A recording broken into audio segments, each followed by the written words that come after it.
तो चलिए दोस्तों कहानी को शुरू करते हैं। यदि कहानी आप लोगों को अच्छी लगे तो वीडियो को एक लाइक करके चैनल को सब्सक्राइब करने की कृपा करना। दोस्तों राजा भोज एक न्यायप्रिय राजा थे। वे अपनी प्रजा को पुत्र जैसा स्नेह करते थे। उनके दरबार में अनेक विद्वान लोग रहते थे। राजा भोज चापलूस और चाटुकार लोगों से हमेशा दूर रहते थे।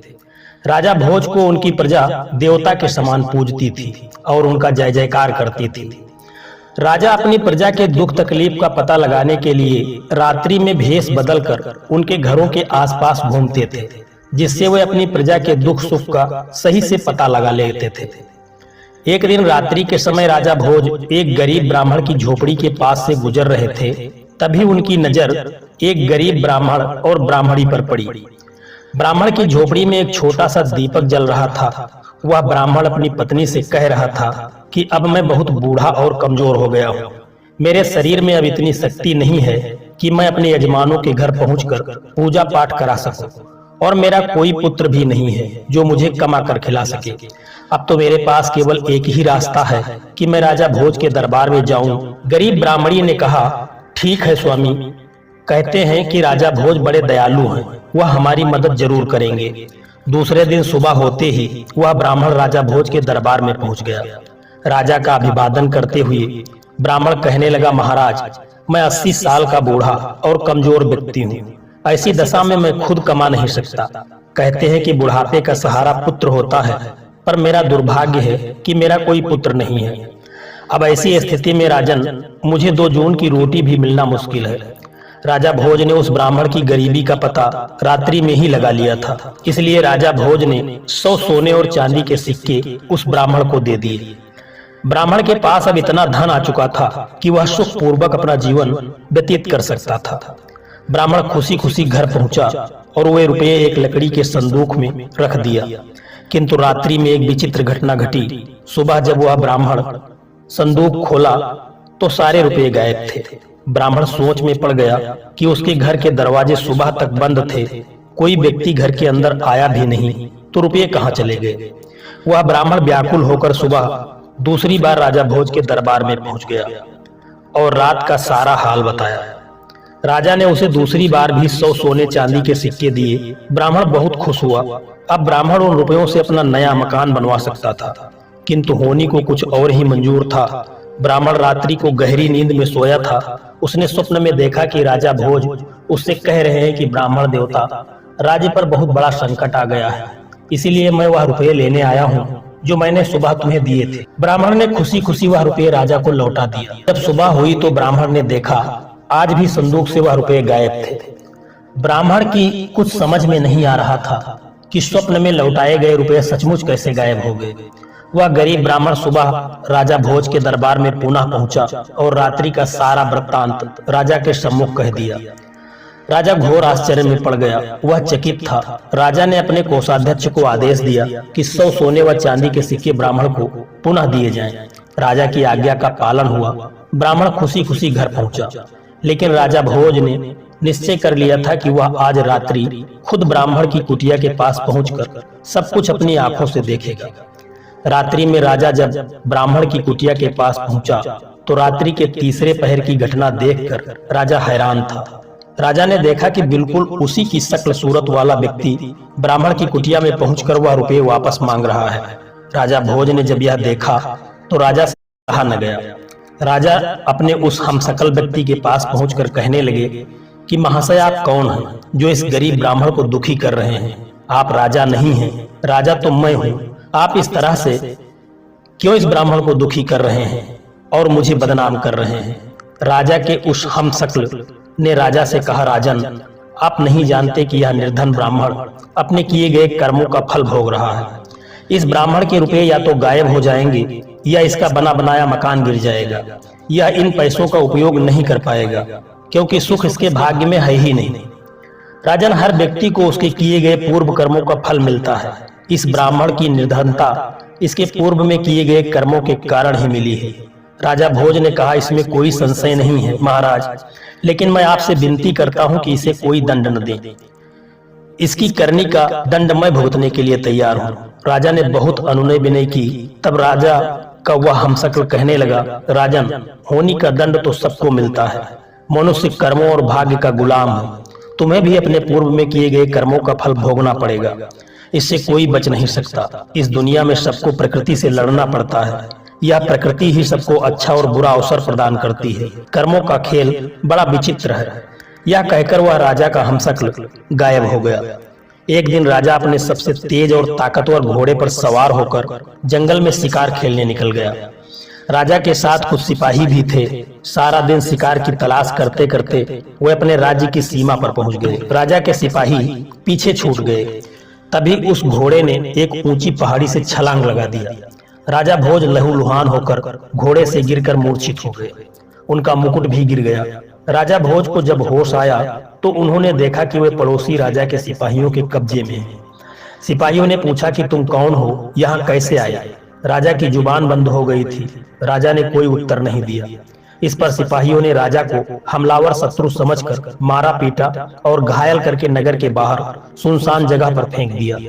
तभी उसी राज्य का रहने वाला गंगू तेली उधर से गुजर रहा था। उसकी नजर राजा पर पड़ी। वह घायल राजा को उठाकर अपने घर ले गया, क्योंकि राजा के भाग्य की विडंबना ही राजा को गंगू तेली के घर पहुंचा दिया। गंगू तेली ने राजा की मरहम पट्टी करके राजा को स्वस्थ कर दिया।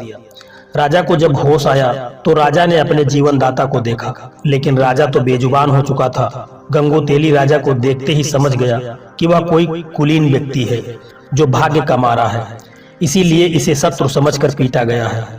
कुछ दिन बाद ही राजा भोज पूर्ण रूप से स्वस्थ हो गए, लेकिन राजा भोज यह जानते थे कि सत्यता जानने पर इस राज्य का राजा उन्हें शत्रु समझकर कैद में डाल देगा।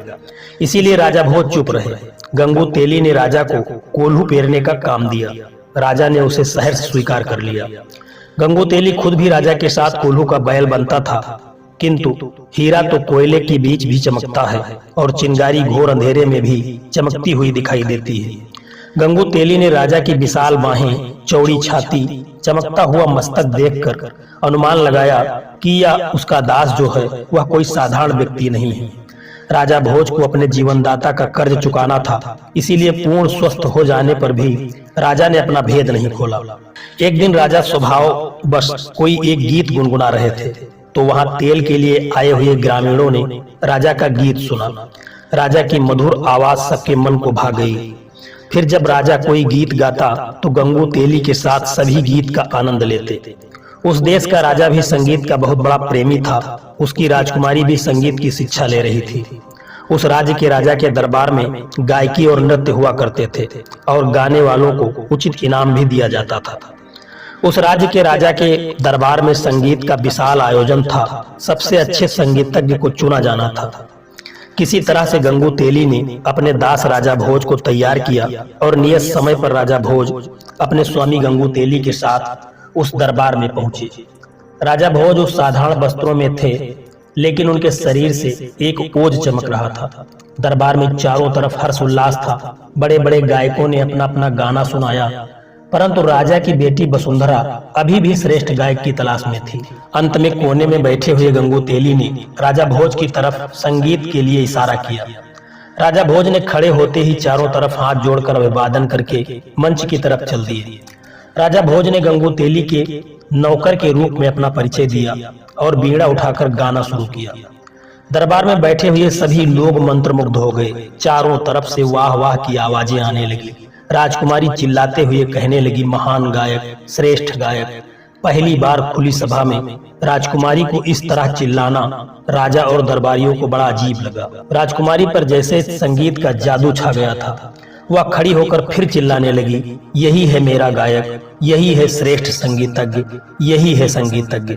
राजा को यकीन ही नहीं हो रहा था कि राजकुमारी एक साधारण आदमी को इस तरह से अपना मान लेगी।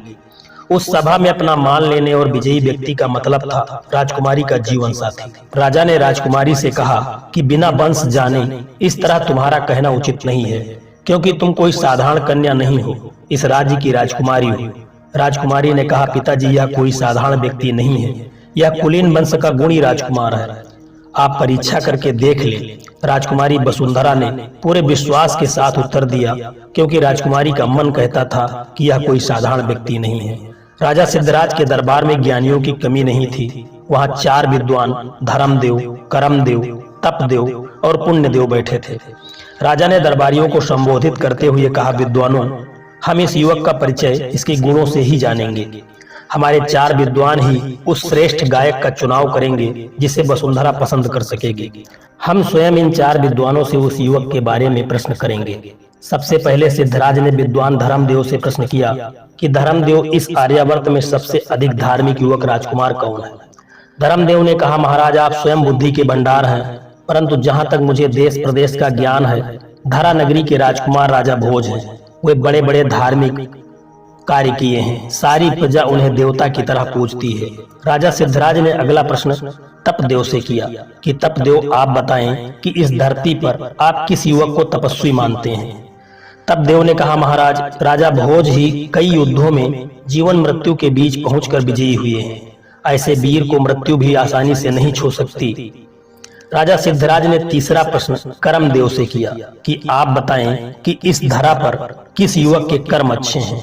कर्मदेव ने कहा, महाराज, जहां तक मुझे ज्ञान है, राजा भोज के कर्म बहुत अच्छे हैं।